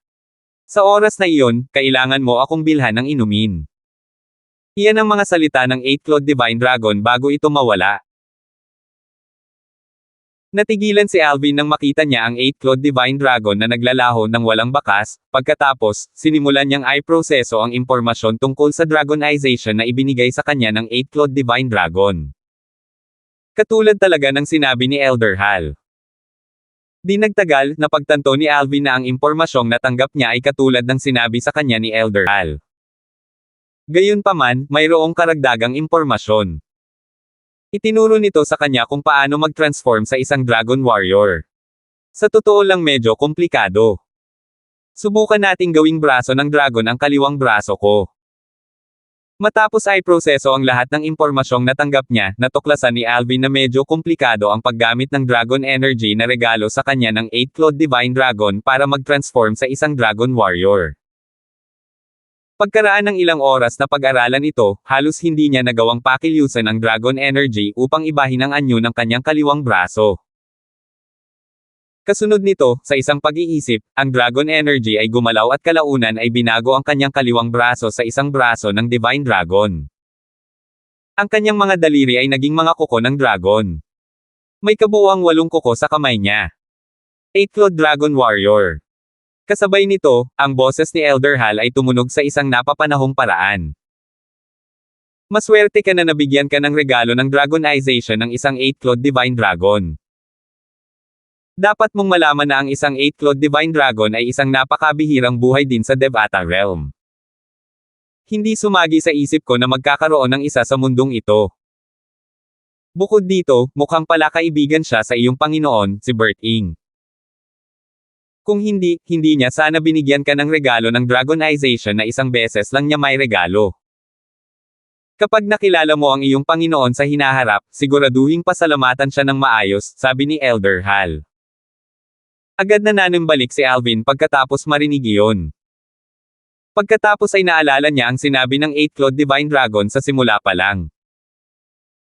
Sinabi niya na niregalo lang niya kay Alvin ang regalo ng Dragonization dahil sa pangakong ginawa niya sa kanyang amo, Bert Ing. Aking braso.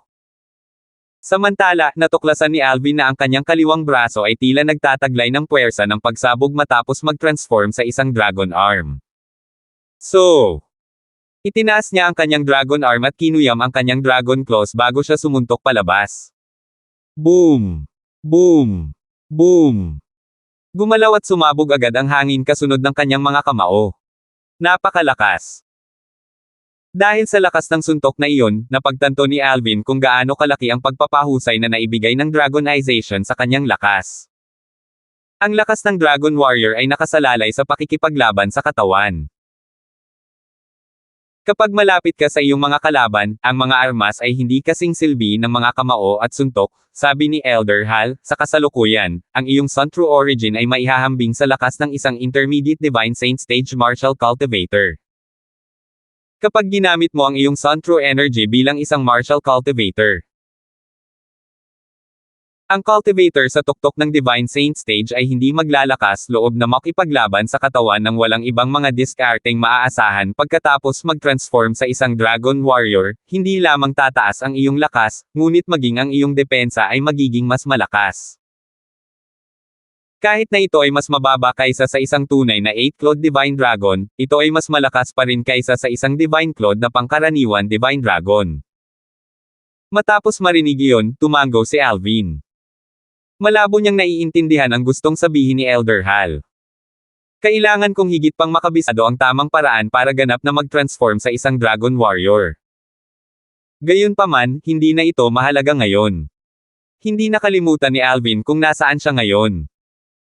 Tumingin siya ng diretso sa lawa sa harapan niya na para bang may naramdaman siya, at agad na nagningning ang mga mata niya. Yung siksik na aura. Galing sa ilalim ng lawa. Mukhang nasa ilalim ng lawa na ito ang Saint Land ng Dragon Clan, ang Dragon Cleansing Pool. Sa pag-iisip na iyon, gumalaw si Alvin at nawala mula sa kung saan siya ay parang multo. Splash! Sa susunod na sandali, ang tunog ng pagtalsik ng tubig ay maririnig habang si Alvin ay lumusong sa lawa. 1869. Matapos makapasok sa lawa, napagtanto ni Alvin na mas siksik pa ang aura. Nasa ilalim ng lawa. Si Alvin ay lumusong sa ilalim ng lawa bago niya ituwid ang kanyang katawan habang ang kanyang mga paa sa lupa. Naglakad-lakad siya na parang naglalakad sa tuyong lupa. Hindi naging hadlang sa kanya ang tubig. Sa ilalim ng lawa, wala ni isang isda ang makikita. Tanging seaweed lang ang naroon. Ayan.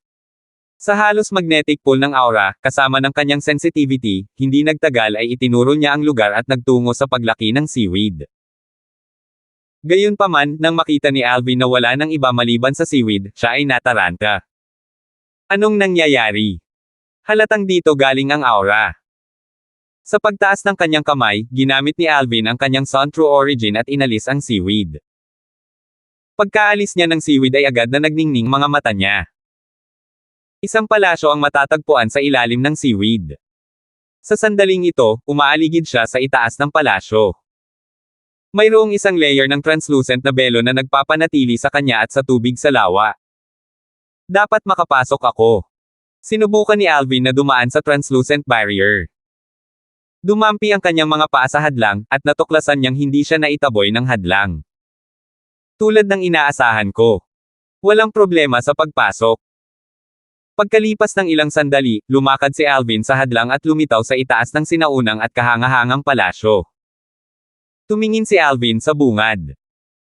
Sa likod ng siwang, nakita niya ang ilalim ng lawa kung saan siya naroon kanina. Maaaring nasa palasyo ang Dragon Cleansing Pool. Itinuon ni Alvin ang kanyang atensyon sa palasyo habang siya ay bumababa at patungo sa pintuan ng palasyo. Pinag-aralan niyang mabuti ang palasyo sa harap niya. Ang palasyo ay hindi masyadong malaki, ngunit ito ay naglalabas ng isang sinaunang aura. Ang aura na ito ang nakakuha ng atensyon ni Alvin kanina. Naroon ang Dragon Cleansing Pool. Hindi nagtagal si Alvin sa labas ng palasyo, ang kanyang isip ay ganap na nakatuon sa Dragon Cleansing Pool. Matapos itulak ang pinto ng palasyo na bumukas at makapasok dito, napagtanto niyang umaambon sa loob. May napakalaking pool sa ilalim ng ambon. Napuno ito ng malagatas na puting likido na naglalabas ng nakakaakit na aura. Ang aura ay may higit pa sa Heaven and Earth Spirit Energy, tila naglalaman din ito ng iba. Ito ang Dragon Cleansing Pool. Matapos ay activate ni Alvin ang Strange Pupil, nakakakita siya sa labas ng ambon, na nagbibigay daan sa kanya upang makitang malinaw ang Dragon Cleansing Pool. Ang Dragon Cleansing Pool ay parang isang ordinaryong pool, ngunit napaliligiran ito ng siyam na estatwa ng Divine Dragon na may mahabang katawan. Ang mga buntot ng mga estatwa ng Divine Dragons na ito ay dumiretso sa Dragon Cleansing Pool habang ang kanilang ulo ay nakapatong sa buong lugar na nakabuka ang kanilang mga bibig. Ang mahinang Heaven and Earth Spirit Energy ay nilamon nila bago ito ipasok sa Dragon Cleansing Pool. Pansamantalang ipinasok ni Alvin ang kanyang kamay sa Dragon Cleansing Pool pagkarating niya sa tabi nito.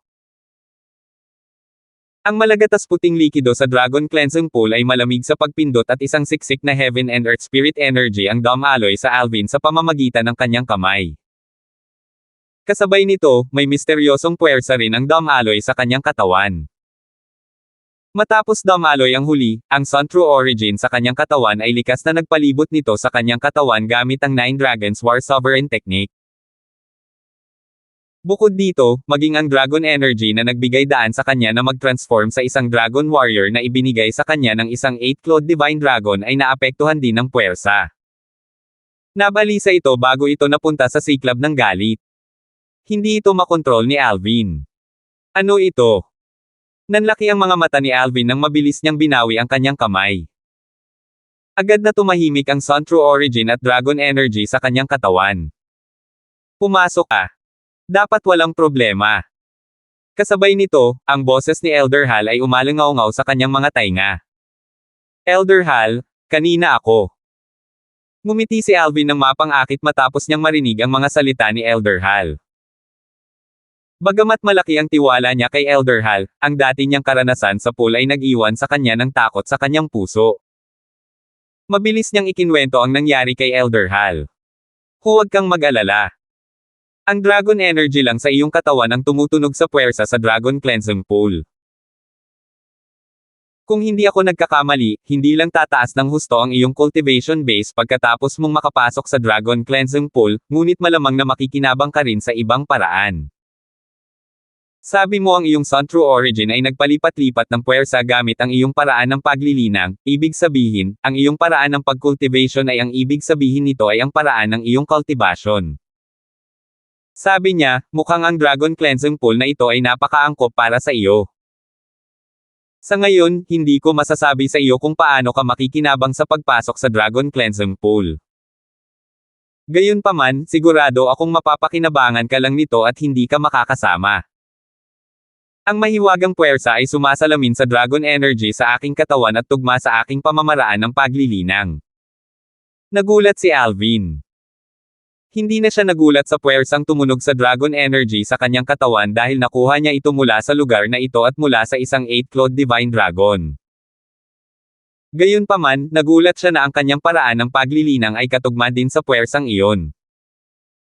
Ang aking pamamaraan sa paglilinang, ang Nine Dragons War Sovereign Technique, ay nilikha sa Cloud Continent ng Rebirth Martial Emperor. Kahit ang Rebirth Martial Emperor ay hindi ito nilinang. Pagdating ko sa Dao Martial Saintland, ang siyam na Divine Dragons, silhouettes ay lilito kapag pinakilos ko ang Heaven and Earth Spirit Energy kapag pinakilos ko ang Heaven and Earth Spirit Energy. Sovereign Technique.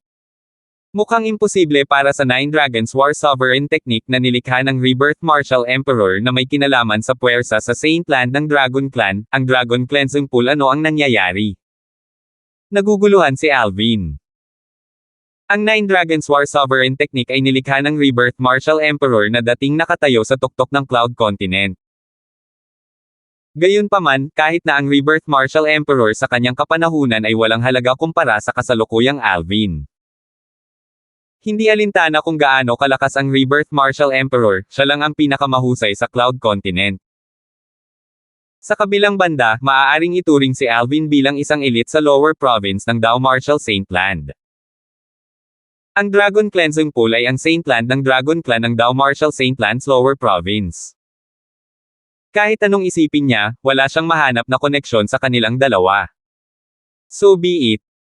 Dahil hindi ko maisip ito, titigil na lang ako sa pag-iisip tungkol dito. Dahil sinabi ni Elder Hal na walang problema sa Dragon Cleansing Pool, sigurado akong ayos lang ito.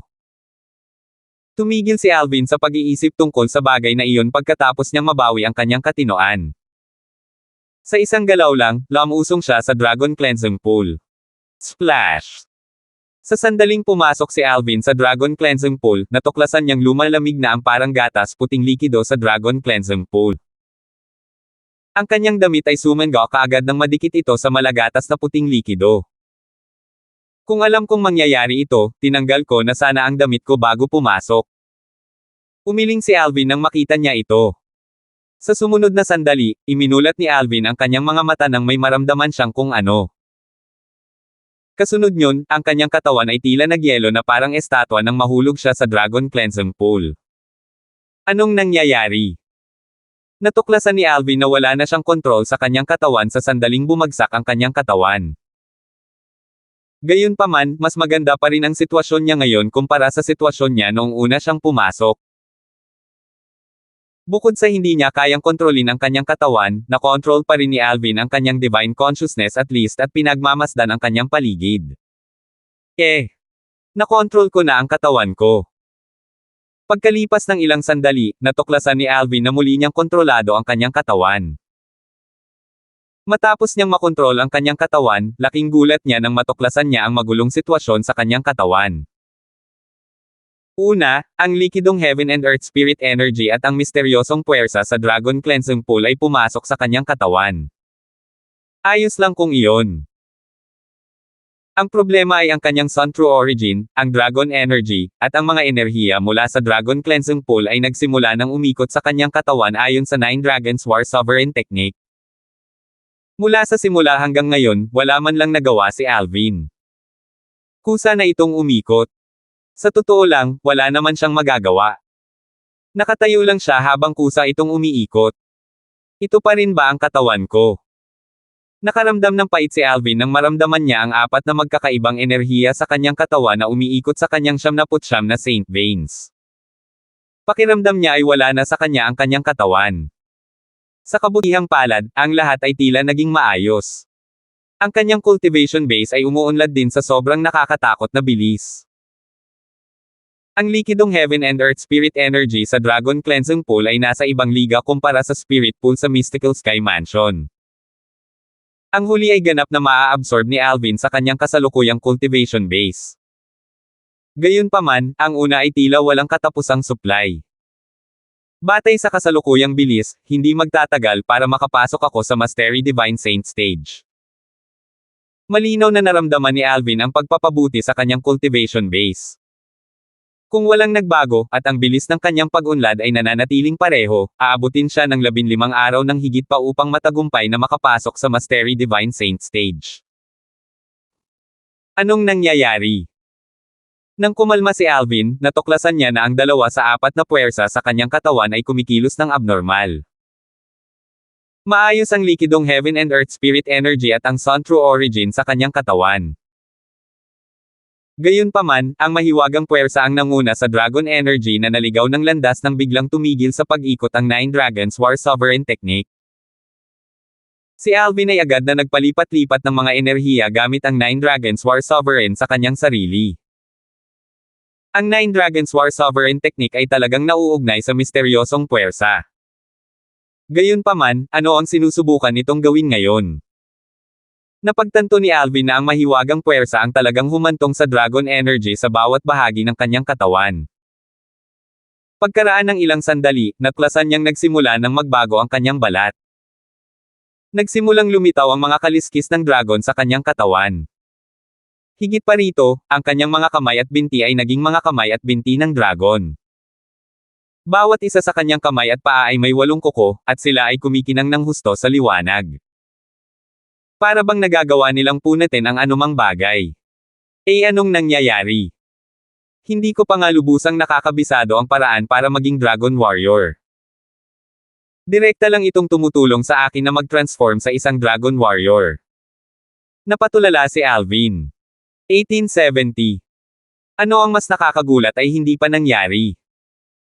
Natuklasan ni Alvin nang ang mahiwagang puwersa ay sumanib sa kaliskis ng dragon at mga kuko ng dragon sa kanyang katawan, ito ay nagbago ng malaki. Una, hindi lamang naging matigas ang kaliskis ng dragon, ngunit naging kasing itim din ito ng tinta. Kung tungkol sa kanyang mga kuko ng dragon, dati siyang may 8 kuko sa bawat kamay at binti. Sa kasalukuyan, lumitaw ang ika-9 na kuko. Hindi ba ito nangangahulugan na siya ay katulad ng 9-clawed Divine Dragon? 9 na kuko. Tinitigan ni Alvin ang kanyang mga kuko ng dragon habang nakanganga ang kanyang bibig. Baka sa mukha niya ang pagtataka at pagtataka. Batay sa kanyang nalalaman, ang 9-clawed Divine Dragon ang pinakamakapangyarihan sa Dragon Clan. Kahit na sa Devata Realm, ang isang fully grown 9-clawed Divine Dragon ay isang elite at makapangyarihang presensya na katulad ng isang Heaven Emperor. Dati, binigyan siya ng kakayahang mag-dragonize sa isang 8-clawed Dragon Warrior ng 8-clawed Divine Dragon. Siya ay maituturing na isang napakalakas na Dragon Warrior. Gayunpaman, tila siya ay naging isang 9-clawed Dragon Warrior.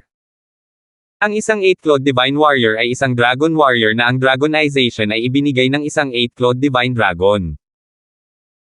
Ang isang 9-clawed Dragon Warrior ay kailangang bigyan ng regalo ng Dragonization ng isang 9-clawed Divine Dragon. Gayunpaman, ang misteryosong puwersa sa Dragon Cleansing Pool ay nagbigay sa akin ng 9 na kuko at ginawa akong isang 9-clawed Dragon Warrior. Malinaw na naramdaman ni Alvin ang lakas ng pagsabog na nasa loob ng katawan ng Dragon Warrior nang bahagya niyang ikinuyom ang kanyang mga kamao at iniunat ang kanyang katawan. Halimbawa, ang kanyang kaliwang braso na may 9 na kuko ay mas malakas kumpara noong mayroon itong 8 kuko. Bukod doon, tumigas din ang kaliskis ng dragon sa kanyang katawan. Nang makita ni Alvin ang mga pagbabago, agad siyang tumawag, Elder Hal. Ikaw. Paano mo nagawa iyon? Nang matuklasan ni Elder Hal na si Alvin ay naging isang 9-clawed Divine Dragon, nanginginig ang kanyang boses nang magsalita siya, 9-clawed Dragon Warrior. Pambihira ito kahit sa Devata Realm. Ikaw.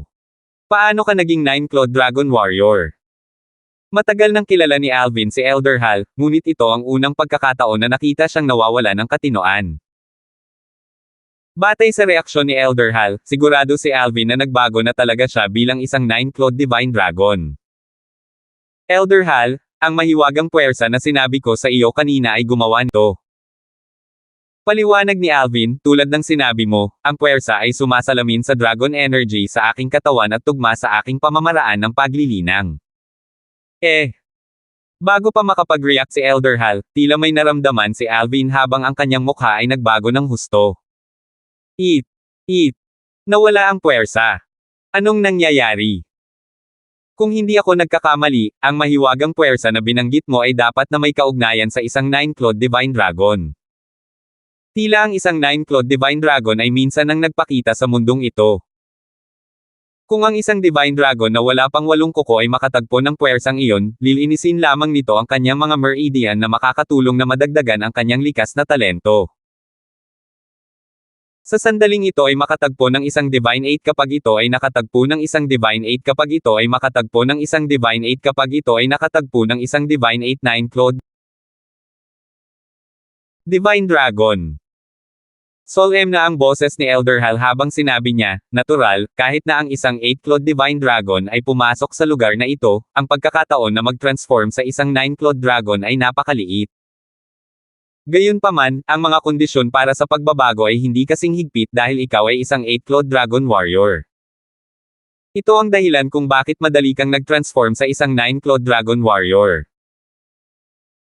Bagaman ang lakas ng isang 9-clawed Dragon Warrior ay hindi maihahambing sa isang tunay na 9-clawed Divine Dragon, ito ay maihahambing sa isang tunay na 8-clawed Divine Dragon.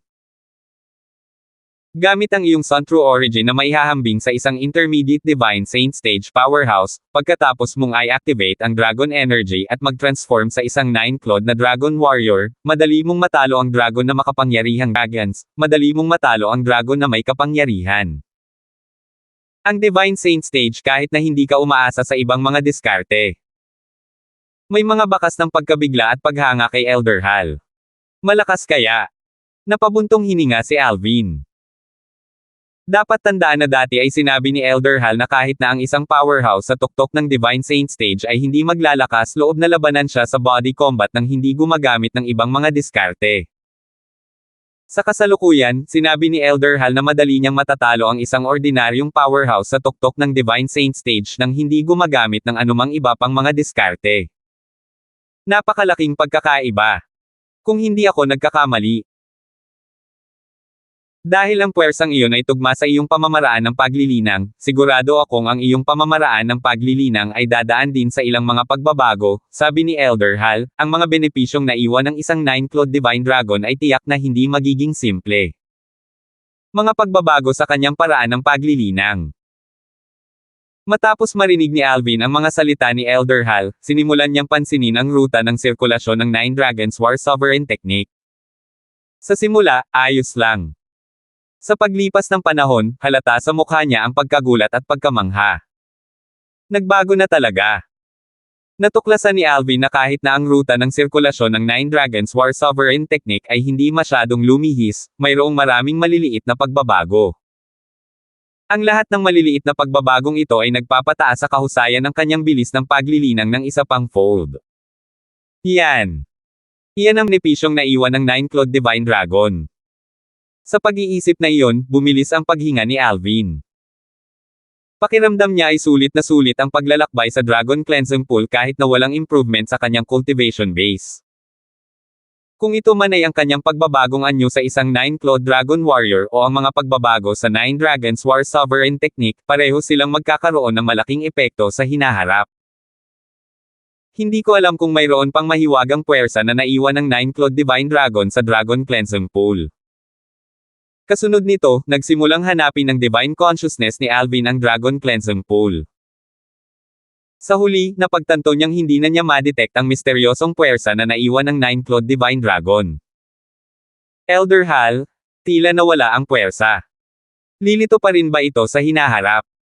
Tanong ni Alvin kay Elder Hal. Hindi na ito lilito, sabi ni Elder Hal, kasabay nito, ang mga miyembro ng Dragon Clan na papasok sa Dragon Cleansing Pool makalipas ang 5,000 taon ay hindi na mapapabuti ang kanilang likas na talento. Mapapabuti lamang nila ang kanilang cultivation base sa maikling panahon sa pamamagitan ng pag-asa sa likidong Heaven and Earth Spirit Energy. Ito ay dahil ang puwersang iniwan ng dragon sa iyo ay ganap na naabsorb ng 9. Natigilan si Alvin nang marinig niya ang mga salita ni Elder Hal. Nangyari talaga yon. Kung alam ng mga tao mula sa angkan ng dragon na ang kanyang pagpasok sa Dragon Cleansing Pool ay haantong sa mga ganitong kahihinatnan, malamang na gusto nila siyang patayin, durugin ang kanyang mga buto sa alikabok at ikalat ito. Pagkatapos ng lahat, ang Dragon Cleansing Pool ay may malaking kahalagahan para sa Dragon Clan hindi lamang dahil naglalaman ito ng 5,000 taon na halaga ng Heaven and Earth Spirit Energy, ngunit ito rin ay dahil sa kakaibang puwersa na naiwan ng 9-clawed Divine Dragon. Pagkatapos huminga ng malalim, kinalma ni Alvin ang sarili. Hinding-hindi dapat malaman ng mga tao mula sa angkan ng dragon kung ano ang nangyari dito. Kung hindi, hinding-hindi nila ito pababayaan. Si Alvin ay lubhang maingat sa bagay na ito. Tama. Ang buntot ng dragon. Sinabi ni Elder Hal na makakapagpatubo ako ng buntot ng dragon sa aking anyo na Dragon Warrior, naisip ni Alvin sa kanyang sarili habang lumingon siya sa likuran niya. So, Sa sandaling lumitaw ang pag-iisip sa isip ni Alvin, at lumingon siya sa likuran niya, isang anino ang lumabas mula sa kanyang likuran na parang kidlat. Pagkaraan ng ilang sandali, isang mahabang buntot ang lumitaw sa kanyang harapan. Isa itong buntot ng dragon na natatakpan ng itim na kaliskis ng dragon. Hindi tulad ng buntot ng isang ordinaryong divine dragon, ang dulo ng buntot ay walang mane na mayroon ang divine dragons. Ang dulo ng buntot ni Alvin ay napakatalis. Matindi itong kumikinang sa liwanag. Bilang isang tao na biglang tumubo ng buntot, natural na hindi komportable si Alvin.